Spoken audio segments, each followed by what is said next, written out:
सभी को good morning. Welcome है आप लोगों का मेरे चैनल में, और आप लोग जल्दी जल्दी से जुड़ जाइए क्लास में। चलिए, आज का टॉपिक हम लोगों का क्या है? आज का टॉपिक है विधानसभा। तो हम लोगों ने पढ़ लिया था कल, विधान परिषद पढ़ा था हम लोगों ने। विधानमंडल को 3 भागों में बांटा गया है। बात के आज आसानी से समझ सकते हैं क्या क्या। तो राज्यपाल, विधान परिषद, विधानसभा। तो हम लोगों ने राज्यपाल कंप्लीट कर लिया। विधान परिषद में हम लोगों ने कल की जो क्लास हुई थी वो विधान परिषद की हुई थी, और आज जो हम लोग को पढ़ना है वो विधानसभा पढ़ना है। तो आइए देखते हैं। विधानसभा को क्या कहा जाता है? निम्न सदन कहा जाता है। क्या कहा जाता है? निम्न सदन कहा जाता है। और विधानसभा अस्थायी सदन होता है। क्या होता है? अस्थायी सदन होता है। इसे लोकप्रिय सदन भी कहा जाता है। लोकप्रिय सदन भी कहा जाता है किसको? विधानसभा को। इसके बाद से आते हैं संरचना का बात करते हैं। तो इसकी संरचना, विधानसभा की संरचना के बारे में बात करते हैं। तो इनकी संरचना जो हुई है वो कैसे हुई है? जनगणना, इनकी जो संरचना है वो जनसंख्या के आधार पर सीटों की क्या हुई है?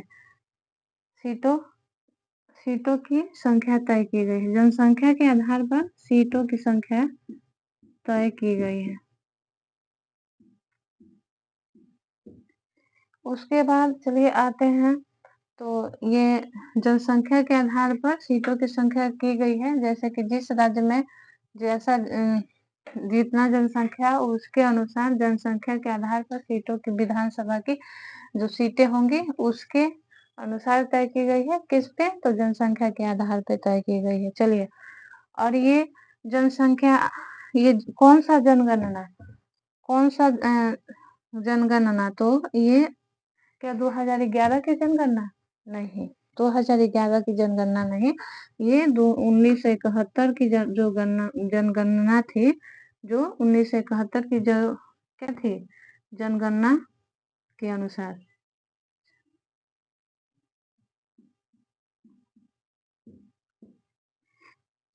जनसंख्या के आधार पे सीटों की संख्या विधानसभा की तय की गई है। और ये जो 1971 का जो ये था, जनगणना था, वो कौन से संशोधन के अंतर्गत हुआ था? तो 82वें संविधान संशोधन, 82वें, सॉरी, 84 82 जो 84 संविधान संशोधन जो हुआ था, उसके अंतर्गत क्या कहा गया है? ये जो सीटों की संख्या, मतलब इसकी अवधि बढ़ा करके कब कर दी गई है? ये सीटों के जनसंख्या के आधार पर सीटों की संख्या इतना तय की जाती है। और ये जो है 1971 की जनगणना के आधार 82वें संविधान संशोधन में के द्वारा इसको बढ़ा करके 2026 तक कर दिया गया है। 2026 तक कोई भी किसी तरह का कोई सीट चेंज नहीं होगा विधानसभा में। और जब क्या बोलते हैं, ये फिक्स है। ठीक है, ये क्या है? फिक्स है। अब देखिए, आते हैं कि विधानसभा में अधिकतम जो है जनसंख्या कितनी होनी चाहिए, सीटों की संख्या कितनी है? तो अधिकतम सीटों की संख्या जो कि है 500 है। कहाँ पे? विधानसभा में। और न्यूनतम सीटों की संख्या कितनी है?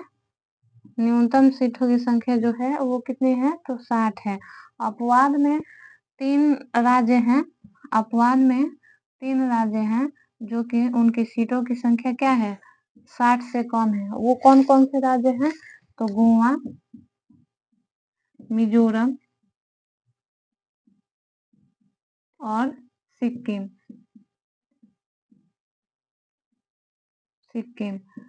और ये इन लोगों के पास सीट की संख्या कितनी है? तो आपका 40 गोवा, 40 मिजोरम और 36 जो है वो सिक्किम के विधानसभा की सीट है। सिक्किम में विधानसभा की सीट की संख्या कितनी है? तो 36 है। ये अपवाद में 60 से कम जनसंख्या जो है सीटों की संख्या जो है विधानसभा में यही 3 ही राज्य में है। और सबसे अधिक किस राज्य में विधानसभा की सीट है? तो यूपी में विधानसभा की सीट कितनी है? तो 403 है। और बिहार में कितना है? बिहार में 243 है। कितना है? 243 है। चलिए अब आते हैं कुछ केंद्र शासित प्रदेश बोले या संघ शासित प्रदेश बोले। तो केंद्र शासित प्रदेश जो है, केंद्र शासित प्रदेश उसमें एक है दिल्ली और दूसरा है पुदुचेरी।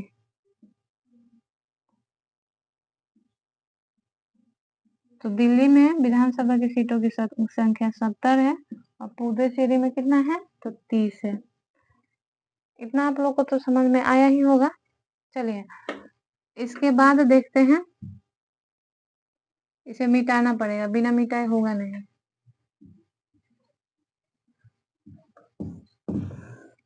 देखिए जैसे हम लोगों ने कहा पढ़ा था, लोकसभा पढ़ा था ना, सेम वही रूल फॉलो होता है यहाँ पे। कहा? विधानसभा में। ठीक है, यहाँ पे भी प्रत्यक्ष रूप से क्या होती है? चुनाव होता है। यहाँ भी चुनाव जनता चुनती है। चलिए अब देखते हैं चुनाव कैसे होता है। तो चुनाव यहाँ पे विधानसभा के जो होती है वो प्रत्यक्ष रूप से होती है, प्रत्यक्ष रूप से चुनाव होती है। उसके बाद आते हैं जनता द्वारा चुनाव की जाती है। उसके बाद आते हैं तो सार्वभौमिक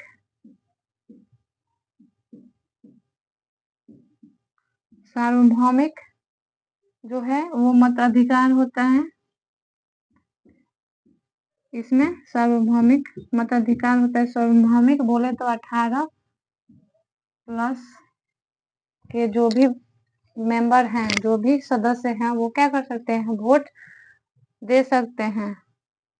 और कर सकते हैं ये सदस्य, ये विधानसभा के सदस्य में वोट अपना दे सकते हैं। चलिए उसके बाद आते हैं आरक्षण की बात की जाए। आरक्षण की बात की जाए तो अनुच्छेद 332 में क्या बताया गया है, क्या उल्लेख है कि एससी और एसटी के जनसंख्या के आधार पर क्या किया गया है? जनसंख्या के आधार पर यहाँ पे आरक्षण दी गई है। ठीक है, और बात करें तो 2 हो गया। 3 में क्या प्रावधान है? तो राज्य में आरक्षण में बात करें तो राज्यों में क्या होगा? तो राज्यों में एक एंग्लो इंडियन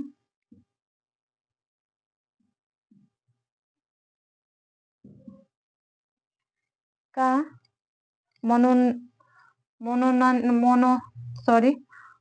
मनोनयन होगा।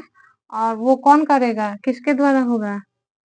तो राज्यपाल के द्वारा, जो राज्यपाल करेंगे।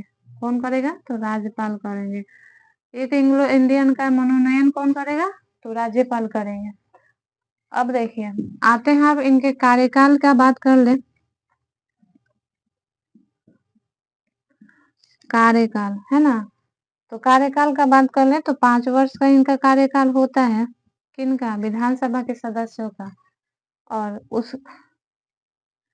उसके बाद ये 42वें संविधान संशोधन में क्या हुआ था? पुनः इनको क्या कर दिया गया था? 6 वर्ष कर दिया गया था। लेकिन हालांकि फिर क्या हुआ? ये 5 वर्ष हो गया, ये 5 वर्ष हो गया मोरारजी देसाई के कार्यकाल में। जब मोरारजी देसाई के कार्यकाल में फिर पुनः क्या कर दिया गया, 5 वर्ष कर दिया गया था इसे। चलिए, लेकिन इसमें 5 वर्ष से पहले भी क्या होता है, ये जो विधानसभा के 5 वर्ष से पहले भी मतलब इसको भंग किया जा सकता है। किसको? विधानसभा को। किसको? तो 5 वर्ष के पहले भी इसे भंग किया जा सकता है।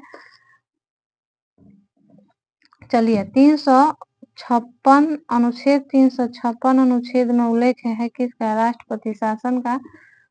राष्ट्रपति शासन का। किसका? तो राष्ट्रपति शासन का। ठीक है, और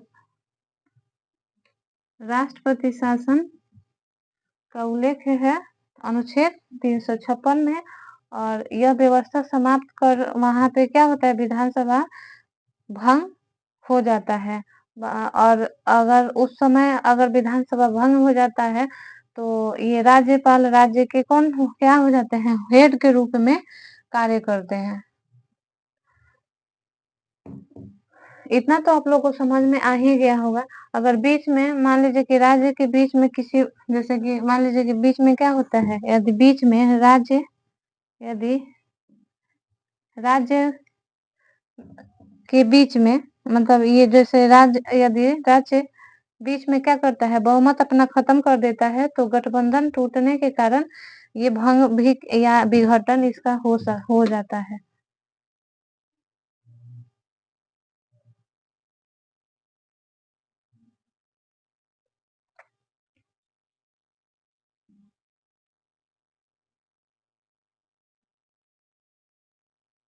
हाँ, चलिए ठीक है। अब इसके बाद हम नेक्स्ट देखते हैं।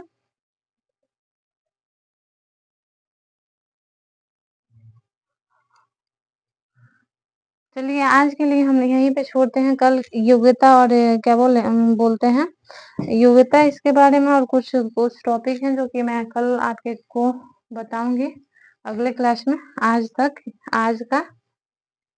क्लास यहीं समाप्त करते हैं। सभी को सभी को धन्यवाद और थैंक यू सो मच।